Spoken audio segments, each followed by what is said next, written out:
భరద్వాజ గారు, ఇప్పుడు ఒక hot topic Sandeep Reddy Vanga tweet చూసారా మీరు? అవును. ఏంటి ఆ ట్వీట్ ఉద్దేశం ఏంటి? ఆయన పేరు చెప్పకుండా గట్టిగా ఇచ్చిపడేశాడు. పైగా కొంచెం హార్ష్గానే వెళ్ళాడు ఆయన. హ్మ్. ఇదేనా ఫెమినిజం అనే మాట కూడా వాడేశాడు. హ్మ్. అంటే హీరోయిన్ మార్పు జరిగింది. తృప్తిని తీసుకున్నారు ఆ సినిమాలో స్పిరిట్లో. స్పిరిట్కి దీపికా పదుకొని అనుకున్నారు ఫస్ట్. అనుకున్నారు, మ్మ్. ఇప్పుడు తృప్తిని తీసుకున్నారు. మ్మ్. తృప్తితో ఆల్రెడీ యానిమల్లో వర్క్ చేసి ఉన్నాడు ఈయన. అవును. అయితే ఏ కారణం చేతో ఆయన ఈ అమ్మాయిని మార్చాడు. అవును. హీరోయిన్ మార్పు అనేది స్క్రిప్ట్ పరంగా జరగచ్చు, ఎలాగైనా జరగచ్చు. హ్మ్. ఈ జరిగిన తర్వాత అంటే అధికారిక ప్రకటన రావడానికి ముందే లీకేజ్ వచ్చింది అవును. మీడియాకి. అయితే వీళ్ళు అధికారికంగా ప్రకటించిన తరువాత ఆవిడ అంటే దీపిక తన పిఆర్ టీం దగ్గర ఈ స్టోరీని షేర్ చేసుకుంది అనేది ఒక కంప్లైంట్. ఇప్పుడు స్పిరిట్ స్టోరీయా? స్పిరిట్ స్టోరీని ఓ, ఆవిడ పంచుకోవడంతో అది బయటకు వెళ్ళిపోయింది. కావాలని లీక్ చేశారు అని చెప్పి కావాలని వాంటెడ్గా జరిగింది అనేది. ఆ. అంటే ఆ క్యారెక్టర్కి సంబంధించినటువంటి చర్చ జరిగింది వాళ్ళిద్దరి మధ్య. హ్మ్. ఆ జరిగిన సందర్భంగా ఆవిడ కొన్ని ఎలిగేషన్స్, కొన్ని ట్రీట్మెంట్ పరమైనటువంటి కరెక్షన్స్ కూడా మాట్లాడినట్టుగా ఒక సమాచారం. హ్మ్. ఈయన నేను డిజైన్ చేసిన క్యారెక్టరు అంటే సంవత్సరాల తరబడి ఒక క్రియేటర్ ఆ కథ మీద కూర్చుంటాడు, హ్మ్. క్యారెక్టరైజేషన్ గురించి ఆలోచిస్తాడు. ఇవేమీ పట్టించుకోకుండా మీరు మీ పద్ధతిలో మీరు డ్రైవ్ చేయడం కరెక్ట్ కాదు హ్మ్. అనేది కూడా రాశాడు ఆ ట్వీట్లో. హ్మ్. అంటే దాన్ని బట్టి మనకు అర్థమయ్యేది ఏంటంటే వీళ్ళిద్దరికీ సబ్జెక్ట్లోనే చిన్న క్యారెక్టరైజేషన్లోనే చిన్న భేదాభిప్రాయాలు ఏవో మొదలైనాయి. హ్మ్. అక్కడి నుంచి నెమ్మదిగా ఎక్కడో డీవియేషన్ మొదలైంది. ఫైనల్గా ఆవిడని తీసేసి ఈ అమ్మాయితో వెళ్ళాలని అనుకున్నాడు. హ్మ్. అది అక్కడితో అయిపోవాలి, 4 గోడల మధ్య వ్యవహారం అది. అదే ముందుకు నడిచినాయి కండిషన్స్. సందీప్ రెడ్డి వంగ కండిషన్స్ పెట్టిన దీపికా పదుకొని కండిషన్స్కి యాక్సెప్ట్ చేస్తాడా లేదా అని చెప్పేసి నడిచింది. అంటే షూటింగ్ ఇతర టెక్నికల్ అంశాలు కాదు, హ్మ్. స్క్రిప్ట్కి సంబంధించిన గందరగోళం కూడా ఉంది, హ్మ్. క్యారెక్టరైజేషన్కి సంబంధించిన గందరగోళం కూడా ఉంది. రెండోది హీరో డామినేషన్ ఉంటుంది ఇన్ని సినిమాల్లో. హ్మ్. రెండోది యాటిట్యూడ్ ఆధారంగా నడుస్తుంది, క్యారెక్టరైజేషన్నే కథ అనుకుంటాడు ఆయన. ఇలాంటి విమర్శలు ఉన్నాయి ఆయన మీద. అయ్యో భలే విమర్శలు కాదు, హీరోయిన్కు కూడా ఇంపార్టెన్స్ ఉంది కదా. ఇప్పుడు మన అర్జున్ రెడ్డిలో చూసుకున్నా హీరోయిన్ సెంటర్కే నడిచింది. దాని తర్వాత ఇప్పుడు యానిమల్లో చూసుకున్నా యానిమల్లో కూడా యానిమల్లో హీరోయిన్ క్యారెక్టర్ బలంగా ఉంటుంది, కానీ హీరోయిన్ని బుల్డోజ్ చేస్తూ హీరో క్యారెక్టర్ నడుస్తుంది. Of course. ఎస్. ఇలాంటివి ఈ సందర్భానికి సంబంధించి ఆల్రెడీ విమర్శలు ఉన్నాయి. Hmm. అయితే క్యారెక్టరైజేషన్కి సంబంధించి ఎక్కడో డిఫరెన్సెస్ ఉత్పన్నమైనాయని ఎలా అర్థమవుతుందంటే మనకి, ఇదేనా ఫెమినిజం అనే మాట వాడాడు ఆయన. అవునవును. అంటే ఆ క్యారెక్టర్కి సంబంధించినటువంటి వ్యక్తిత్వానికి సంబంధించి ఆవిడేదో కరెక్షన్స్ చెప్పుండొచ్చు, అక్కడేవో డిఫరెన్సెస్ తలెత్తుండొచ్చు. ఇప్పుడు మీరు ఇలా స్క్రిప్ట్ బయటకు డిస్క్లోజ్ చేయటం కరెక్టా? టెక్నికల్గా అది నచ్చింది, నచ్చలేదు, ఒకవేళ నచ్చకపోతే వద్దనుకున్నారు, అంతే. వద్దనుకుంటే స్టోరీ చెప్పేస్తారు బయటికి, చెప్పకూడదు కదా. ఇప్పుడు క్రియేటివ్ డిఫరెన్సెస్ వచ్చినాయి. అవును. వచ్చినప్పుడు క్రియేటివ్ డిఫరెన్సెస్ వచ్చినాయి, నేను ఆ స్క్రిప్ట్ నుంచి తప్పుకున్నాను అని చెప్పేస్తే అయిపోతుంది. అంతే కదా. వాళ్ళు ఆల్రెడీ ప్రకటించారు, మేకర్సే ప్రకటించారు, మేము తనతో కాదు తృప్తితో వెళ్తున్నామని చెప్పారు. అయిపోయింది, వ్యవహారం క్లోజ్ అక్కడ. నెక్స్ట్ వచ్చి ఎవరన్నా స్టోరీ చెప్పాలన్నా లేకపోతే ఎవరన్నా సినిమాలు పెట్టుకోవాలన్నా ఎలా నమ్ముతారు ఇంకా? అంటే జనరల్గా ఇది ఒక అగ్రిమెంట్ చేసుకున్న తర్వాతే కథ చెప్తారు ఎవరికైనా. కథ చెప్పే ముందు అంటే ఫైనల్ అనుకున్న తర్వాతే, డేట్లు ఖాయం అనుకున్న తర్వాత కథ చెప్పడానికి ముందు ఒక అగ్రిమెంట్ మీద సైన్ చేయాలి.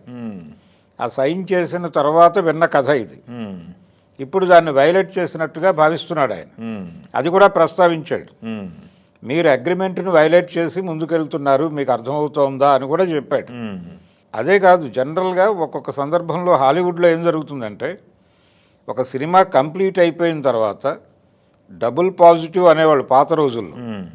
ఇప్పుడు జస్ట్ మిక్సింగ్కి ముందు ఒక క్రియేటివ్ టీంని కూర్చోబెట్టి సినిమా స్క్రీనింగ్ చేస్తారు, చేసి వాళ్ళ దగ్గర నుంచి రివ్యూస్ తీసుకుని కరెక్షన్స్ చేస్తారు. అప్పుడు కూడా అగ్రిమెంట్లు తీసుకుంటారు వీళ్ళ దగ్గర నుంచి. సినిమా రిలీజ్ అయిన వారం వరకు దీని గురించి మేము ఎక్కడా మాట్లాడము అని. దానికి సంబంధించిన పేమెంట్స్ కూడా ఉంటాయి. ఇది ఎక్కడైనా జరుగుతుంది. ఈ మధ్య తెలుగు సినిమా రంగంలో కూడా మొదలైంది అది. కానీ ఈవిడ కథ వినేటప్పుడు కూడా అలాంటి అగ్రిమెంట్ ఉంటుంది. అగ్రిమెంట్లోకి ఎంటర్ అయిన తర్వాతే కథ చెప్తారు ఎవరైనా. అది వైలేట్ చేసింది ఇప్పుడు ఆవిడ. వైలేట్ చేసి ప్రపంచానికి చెప్పింది. కథ చెప్పడం వల్ల నా సినిమాని నువ్వు కిల్ చేయలేవు అన్నాడు ఆయన. అంటే కథ బయటికి చెప్పేశారు ఆవిడ అనేది ఏదో ఒక సోర్స్ నుంచి సందీప్కి తెలిసింది. అవును, తెలియటం చేత ఆ మాట అన్నాడు ఆయన. నువ్వు కథ కాదు, సీన్ టు సీన్ ప్రపంచానికి చెప్పుకున్నా నాకు అభ్యంతరం ఏమీ లేదు.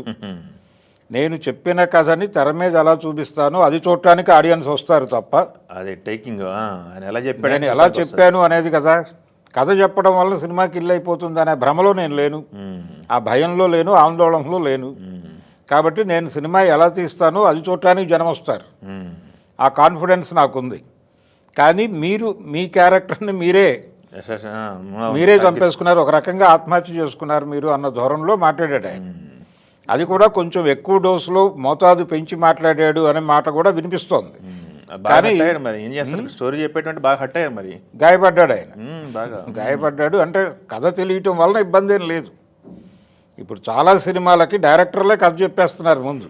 అవును, ఇప్పుడు ఈగా అనే సినిమా కథ మొత్తం అంటే టైటిల్ కార్డు నుంచి మొదలు పెడితే, సర్టిఫికేట్ నుంచి మొదలు పెడితే శుభం కార్డు వరకు మొత్తం కథని రాజమౌళి చెప్పేశాడు ముందే. అవును, ఈగా చెప్పారు, దానికి తర్వాత త్రిబుల్ కూడా చెప్పేశారు కదా. త్రిబుల్ కూడా సూచనప్రాయంగా చెప్పాడు కథ, ఈ జోనర్లో ఉంటుంది, వీళ్ళిద్దరిని కలుపుతున్నాను అని చెప్పాడు. కానీ ఈగాకి టోటల్ కథ చెప్పేశాడు. అంటే ఇలా జరగబోతోంది సినిమా అని ఆడియన్స్ ప్రిపేర్ చేశారు. అంటే దీన్ని తెర మీద నేను ఎలా చెప్తానో చూడటానికి రండి మీరు అని చెప్పడమే డైరెక్టర్కి స్క్రిప్ట్ మీద ఉండే కమాండ్ అది.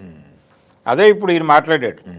నువ్వు కథ ఊరూరా వెళ్ళి డోర్ టు డోర్ క్యాంపెయిన్ చేసి చెప్పుకున్నా నాకు జరిగే నష్టం ఏమీ లేదు, నిన్ను నువ్వే రోడ్డు మీద పెట్టుకున్నావు అని దీపికాకి వార్నింగ్ ఇచ్చాడు ఆయన. ఇది బాలీవుడ్ ఎలా స్వీకరిస్తుంది అనేది చూడాలి. ఆల్రెడీ బాలీవుడ్లో సక్సెస్ఫుల్ ట్రాక్లో ఉన్నాడు అతను. అవును, ఆ ట్రాక్లో ఉన్నాడు. యానిమల్ తర్వాత ఎక్స్పెక్టేషన్స్ విపరీతంగా పెరిగి ఉన్నాయి. అందులో ప్రభాస్ కాంబినేషన్ చాలామంది బాలీవుడ్ హీరోలు మాతో సినిమాలు చేయమని అడుగుతున్నారు ఆయన్ని. ఇటువంటి కండిషన్లో ఆయన ప్రభాస్తో సినిమా అంగీకరించడం, ఆ స్పిరిట్ అనేటువంటి టైటిల్, దీనికి సంబంధించిన ఒక స్పెక్యులేషను, అలాగే రకరకాల టీజర్లు, ట్రైలర్లు, ఫ్యాన్ మేడ్ ఇవి కంటెంట్ వచ్చేస్తోంది బయటికి. సినిమా ఇంకా సెట్స్కి వెళ్ళలేదు, వెళ్ళక ముందే అనేక టీజర్లు ఇవి వచ్చేసినాయి బయట. ఇటువంటి కండిషన్లో దీన్ని ప్రెస్టేజ్గా తీసుకునే ముందుకెళ్తున్నారు వాళ్ళు. ఇది దీపిక ఆయనే చెప్పినట్టుగా దీపిక తన్ని తాను రోడ్డును పెట్టుకోవటమే. ఓకే, ఇలా కథ చెప్పడం కరెక్ట్ కాదు. అసహనంతో మేబీ ఎందుకు మానేశారు మీరు, లేదు ఎందుకు ఆ స్క్రిప్ట్ నుంచి బయటకు వచ్చేసారని ఎవరైనా అడుగుంటే అక్కడ కూడా చెప్పాల్సిన అవసరం లేదు. అంటే ఆవిడ ఎక్కడో డీప్గా హర్ట్ అయితే హర్ట్ అయి ఉండొచ్చు, కానీ అంత మాత్రం చేత ఒక కాంట్రాక్ట్ ఉంది, అవతల వాళ్ళు తను కాకపోతే ఇంకో క్యారెక్టర్ ఇంకొక నటితో వెళ్తారు, అంతే కదా. ఈ విషయం తనకు తెలిసి ఇలా బిహేవ్ చేయడం కరెక్ట్ కాదు. ఖచ్చితంగా అది చట్ట ప్రకారం కూడా తప్పే.